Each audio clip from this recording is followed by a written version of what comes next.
Hello friends, টেক্সারিং online চ্যানেলে আপনাদের সকলকে জানাই স্বাগতম। আজকের সবচেয়ে বড় খবর, মোদির মন্ত্রিসভার প্রথম বৈঠকেই বড় সিদ্ধান্ত, উপকৃত হবেন দেশের 3 কোটি মহিলা। তো সরকার গঠন করেই উদ্যোগী নরেন্দ্র মোদী শপথ গ্রহণের পরে মন্ত্রিসভার প্রথম বৈঠক বসে। সেখানেই সিদ্ধান্ত নেওয়া হয়েছে প্রধানমন্ত্রী আবাস যোজনার অধীনে 3 কোটি গ্রামীণ এবং শহুরে বাড়ি তৈরিতে সাহায্য করা হবে। ভারত সরকার 2015-16 সাল থেকে প্রয়োজনীয় গ্রামীণ এবং শহরের পিছিয়ে পড়া পরিবারগুলিকে মৌলিক সুযোগ সুবিধা দিয়ে আসছে। তারই মধ্যে অন্যতম ছিল বাড়ি তৈরির জন্য আর্থিক সাহায্য করা, যা পূরণ করা হয় প্রধানমন্ত্রী আবাস যোজনার অধীনে। পিএমওয়াইয়ের অধীনে গত 10 বছরে আবাসন প্রকল্পের অধীনে যোগ্য দরিদ্র পরিবারের জন্য মোট 4 কোটি 21 লক্ষ বাড়ি তৈরি করা হয়েছে। পিএমআইয়ের অধীনে নির্মিত সমস্ত বাড়িগুলি কেন্দ্রীয় সরকার এবং রাজ্য সরকারের অন্যান্য প্রকল্পগুলির সঙ্গে একত্রিত হওয়ার মাধ্যমে অন্যান্য মৌলিক সুবিধাগুলি যেমন গৃহস্থলী টয়লেট, এলপিজি সংযোগ, বিদ্যুৎ সংযোগ, কার্যকরী গৃহস্থলীর ট্যাপ সংযোগ ইত্যাদি প্রদান করা হয়। মন্ত্রিসভার বৈঠকে যোগ্য পরিবারের সংখ্যা বৃদ্ধির ফলে উদ্ভূত আবাসনের প্রয়োজনীয়তা মেটাতে 3 কোটি অতিরিক্ত গ্রামীণ এবং শহুরে পরিবারকে বাড়ি নির্মাণে সহায়তা দেওয়ার সিদ্ধান্ত নেওয়া হয়েছে। এছাড়াও জানবো আমরা আজকের আরও বেশ কয়েকটি খবর, আর তার আগে আপনাদের কাছে করব একটা ছোট্ট রিকোয়েস্ট। আপনি যদি আমাদের চ্যানেলে নতুন হয়ে থাকেন তাহলে আমাদের চ্যানেলে সাবস্ক্রাইব করার সঙ্গে সঙ্গে পাশের বেল আইকনটিকে বাজিয়ে রাখবেন। আর আপনি যদি এই ভিডিওটি ফেসবুক থেকে দেখে থাকেন তাহলে অবশ্যই পেজটিকে ফলো করবেন এবং এই ভিডিওটিতে এক্ষুনি একটা লাইক করে দেবেন। জনস্বার্থে ভিডিওটিকে প্রচুর পরিমাণে শেয়ার করবেন। তো দেখুন আজকের আরও একটি বড় খবর, বাংলায় আবার ভোট, বড় নির্দেশিকা দিল নির্বাচন কমিশন। তো কিছুদিন আগেই লোকসভা নির্বাচন সমাপ্ত হয়েছে। যে নির্বাচনের রেশ মিটে গেলেও ভোট পরবর্তী সন্ত্রাসে উত্তপ্ত হয়ে রয়েছে বাংলা। কিন্তু গতকাল নতুন কেন্দ্রীয় সরকার শপথ নেওয়ার পরেও বাংলা কিন্তু নির্বাচনের গণ্ডি থেকে বের হতে পারছে না। আবার বাংলায় নির্বাচনের দিনক্ষণ ঘোষণা করে দিল নির্বাচন কমিশন। কিন্তু আবার কেন ভোট এই বাংলায়? সূত্রের খবর, আগামী 10ই জুলাই বাংলার 4টি বিধানসভা কেন্দ্রে উপনির্বাচন হবে, যার মধ্যে রয়েছে রায়গঞ্জ, মানিকতলা, রানাঘাট দক্ষিণ এবং বাগদা বিধানসভা কেন্দ্র। মূলত মানিকতলা বিধানসভা কেন্দ্রের উপনির্বাচন অনেক দিন ধরেই বাকি রয়েছে। আর বাকি 3টি বিধানসভা কেন্দ্রের বিধায়করা ইস্তফা দিয়ে লোকসভা নির্বাচনে লড়েছিলেন। ফলে সেই সমস্ত কেন্দ্রেও এবার নির্বাচন হবার কথা। জানা গিয়েছে 10 তারিখ নির্বাচন হবার পর এই 4টি বিধানসভা কেন্দ্রের উপনির্বাচনের ফলাফল ঘোষণা হবে আগামী 13ই জুলাই। স্বভাবতই লোকসভা নির্বাচন শেষ হতে না হতেই আবার নতুন করে বাংলায় নির্বাচনের দামামা বেজে গেল। এদিকে আবার আজকের আরও একটি বড় খবর, নারদ মামলায় শুভেন্দু অধিকারী কেন গ্রেপ্তার হননি? আদালতে উঠল প্রশ্ন, তুমুল চাঞ্চল্য রাজ্যে। তো নারদ মামলায় কেন গ্রেপ্তার হলেন না মুকুল রায় এবং শুভেন্দু অধিকারী? আদালতে প্রশ্ন তুললেন বর্ধমানের প্রাক্তন পুলিশ সুপার এইচ মির্জার আইনজীবী শ্যামল ঘোষ। নারদ স্টিং অপারেশনের সময় তিনি ছিলেন বর্ধমানের পুলিশ সুপার। ওই মামলায় নাম জড়িয়ে যাওয়ায় তাকে সাসপেন্ড করা হয়। এখনও সাসপেনশনে থাকা সেই পুলিশ কর্তা এইচ মির্জা জানতে চান, নারদ কাণ্ডে শুভেন্দু অধিকারী, মুকুল রায়ের মতো অভিযুক্তদের বিরুদ্ধে এনফোর্সমেন্ট ডিরেক্টরেট কী পদক্ষেপ করেছে? নিছক প্রশ্ন তোলা হয়। এর উত্তর জানতে চেয়ে আদালতের দ্বারস্থ হয়েছেন তিনি।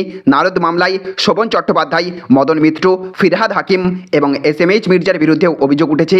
বাকি অভিযুক্তদের বিরুদ্ধে কী তদন্ত হচ্ছে প্রশ্ন তুললেন মির্জার আইনজীবী শ্যামল ঘোষ।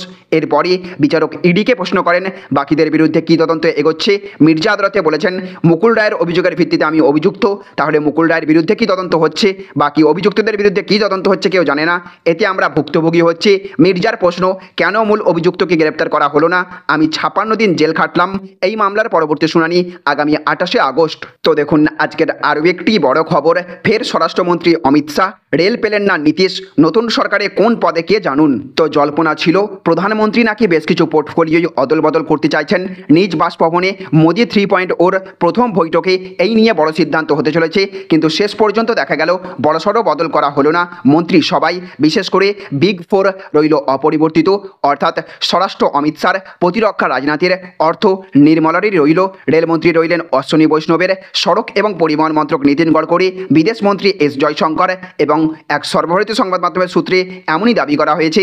এছাড়া হরিয়ানার প্রাক্তন মনোহরলাল খাট্টার বিদ্যুৎ এবং নগর উন্নয়ন মন্ত্রক, শিবরাজ সিং চৌহান পঞ্চায়েত আর গ্রামীণ উন্নয়নের পাশাপাশি পেলেন কৃষি মন্ত্রক, জেপি নাড্ডা স্বাস্থ্যমন্ত্রী, ক্রীড়া এবং যুব কল্যাণ মন্ত্রী চিরাগ পাসওয়ান, অন্নপূর্ণা দেবী নারী এবং শিশু কল্যাণ, শিক্ষামন্ত্রী ধর্মেন্দ্র প্রধান, ভারী শিল্প কুমার স্বামী, বিমান মন্ত্রী রামমোহন নাইডু, জিতেন রাম মাঝি, ক্ষুদ্র এবং মাঝারি শিল্প, সংসদীয় মন্ত্রী কিরেন রিজিজু, বাণিজ্য মন্ত্রী পীযূষ গোয়েল, জ্যোতিরাদিত্য সিন্ধিয়া টেলিযোগাযোগ মন্ত্রকের দায়িত্বে রয়েছেন, জাহাজ মন্ত্রী সর্বানন্দ সোনোয়াল, শান্তনু ঠাকুর ওই মন্ত্রকের ডেপুটি, গজেন্দ্র সিং শেখাওয়াত সংস্কৃতি এবং পর্যটন মন্ত্রক, অজয় টামটা এবং হর্ষ মালহোত্রা পেয়েছেন সড়ক পরিবহন প্রতিমন্ত্রীর দায়িত্ব, হরদীপ সিং পুরী পেট্রোলিয়াম মন্ত্রী, সিআর পাটিল জলশক্তি মন্ত্রকের দায়িত্বে, ভূপেন্দ্র যাদব পরিবেশ মন্ত্রী, বাংলার শান্তনু ঠাকুর জাহাজ প্রতিমন্ত্রী। তো দেখুন আজকের আরও একটি বড় খবর, মোদী মন্ত্রিসভায় এবারও কোনো মুসলমান মুখ নেই, নো ভোট নো পোস্ট। তো শুভেন্দু অধিকারী, সুকান্ত মজুমদাররা আকসার দাবি করতেন লোকসভা ভোটের আগে সংখ্যালঘু মুসলমানদের একাংশও নাকি এখন তাদের ভোট দিচ্ছেন, আবার অনেকেই বলতেন সেই দাবি ফাঁপা। তবে তর্কের খাতিরে যদি ধরেও নেওয়া যায় শুভেন্দুদের দাবি কিছুটা হলেও সত্য, তাহলে এরপর বাংলায় সংখ্যালঘুদের কাছে শুভেন্দু সুকান্তদের কোনো মুখ থাকলো কি? সন্ধ্যায় রাষ্ট্রপতি ভবনের উঠোনে নরেন্দ্র মোদী সহ ৭২ জন শপথ নিয়েছিলেন, সেই ৭২ জনের মধ্যে একটি মুসলিম মুখও দেখা গেল না। এমনকি শরিক দল তেলুগু দেশম বা সংযুক্ত জনতা দলও কোনো মুসলিম মুখকে মন্ত্রী করল না। পর্যবেক্ষকদের একটা বড় অংশের মতে এটাও এক বিস্ময় বইকে উপর্যুপর্য সরকারে ধারাবাহিকভাবে দেশের সংখ্যালঘুদের কোনো প্রতিনিধি নেই। কেউ বা আবার বলছেন নো ভোট তাই নো পোস্ট, অর্থাৎ সংখ্যালঘুরা বিজেপিকে বা তাদের শরিকদের ভোট দেয়নি তাই তাদের জন্য পদও নেই। এদিকে আবার আজকের আরও একটি বড় খবর, সোহমের পাশে নেই দেব, স্পষ্ট বললেন বন্ধু বলেই সব কিছু মেনে নেওয়া যায় না। তো এক রেস্তোরাঁর মালিককে মারধরের অভিযোগ উঠেছে তৃণমূলের তারকা বিধায়ক সোহম চক্রবর্তীর বিরুদ্ধে। বিরোধীরা তো বটেই, দলের অনেকেই পাশে নেই তাঁর। সোহমের সঙ্গে খুবই ভালো সম্পর্ক তারকা সাংসদ দেবের, তবে এই ঘটনাকে তিনি কোনোভাবেই সমর্থন করেন না তা বুঝিয়ে দিলেন। দিল্লিতে পা রেখেই দেব বললেন সোহম আমার খুব ভালো বন্ধু, কিন্তু বন্ধু বলে আমি সব কিছু সমর্থন করতে পারি না। সোহমের ক্ষমা চাওয়া উচিত। সোহমের সঙ্গে আমি কথা বলেছি, ও ঠিক কাজ করেনি। রাতে নিউ টাউনের এক রেস্তোরাঁয় শুটিং করতে গিয়েছিলেন সোহম চক্রবর্তী, সেখানেই গাড়ি পার্কিং নিয়ে রেস্তোরাঁ মালিকের সঙ্গে বচসা হয়, তাতেই কথা কাটাকাটি এবং গায়ে হাত তোলা। সোহমের সেদিনের ঘটনার ভিডিও সামনে আসতেই নিন্দার ঝড় ওঠে গোটা রাজ্য জুড়ে। তো দেখুন আজকের অন্তিম আপডেট, মানিকতলা উপনির্বাচনে লড়ুন অধীর চৌধুরী, কংগ্রেস হাইকমান্ডকে আর্জি রোহন মিত্রর। তো মুর্শিদাবাদের বহরমপুরে অধীর চৌধুরীর মিথ কার্যত ভেঙে খান খান হয়ে গিয়েছে, পরাজিত হয়েছেন অধীর চৌধুরী। কিন্তু বহরমপুরে এই অধীর চৌধুরীর হারকে কিছুতেই মানতে পারছে না কংগ্রেস শিবির। এর আগেই এই নিয়ে মুখ খুলেছিলেন অধীর নিজে, ধর্মীয় মেরুকরণ করে এইসব করা হয়েছে বলে অভিযোগ তুলেছেন তিনি। কিন্তু এবার দলের মধ্যেই চাপে পড়লেন অধীর, তাকে কলকাতার মানিকতলা কেন্দ্রের উপনির্বাচনে প্রার্থী করার আর্জি জানিয়েছেন প্রাক্তন প্রদেশ সভাপতি সোমেন মিত্রর পুত্র তথা কংগ্রেস নেতা রোহন মিত্র। কিছুক্ষণ আগে নিজের এক্স হ্যান্ডেলে একটি পোস্ট করেছেন রোহন, সেখানে তিনি লিখেছেন যেহেতু এই মুর্শিদাবাদ জেলায় কোনো উপনির্বাচন নেই তাই প্রদেশ সভাপতি অধীর রঞ্জন চৌধুরীকে কলকাতার মানিকতলা আসনের উপনির্বাচনে প্রার্থী করুক দল। কংগ্রেস হাইকমান্ডকে ট্যাগ করে তিনি লিখেছেন অধীর বাবুর মতো কোনো শীর্ষ নেতা যদি কলকাতা উত্তর লোকসভার অন্তর্গত মানিকতলা আসনে উপনির্বাচন লড়েন তাহলে কংগ্রেস কলকাতায় নিজেদের হারানো গৌরব পুনরুদ্ধার করতে পারবে। তাহলে ফ্রেন্ডস বুঝতে পারলেন, এই ছিল আজকের কয়েকটি গুরুত্বপূর্ণ আপডেট। এই ভিডিওটি আপনাদের যদি ভালো লেগে থাকে তাহলে অবশ্যই ভিডিওটিতে একটা লাইক করবেন এবং অবশ্যই ভিডিওটিকে রাজ্যের সমস্ত মানুষের কাছে শেয়ার করে সকলকে জানার সুযোগ করে দেবেন। ভালো থাকবেন, সুস্থ থাকবেন। Thank you friends, thank you for watching.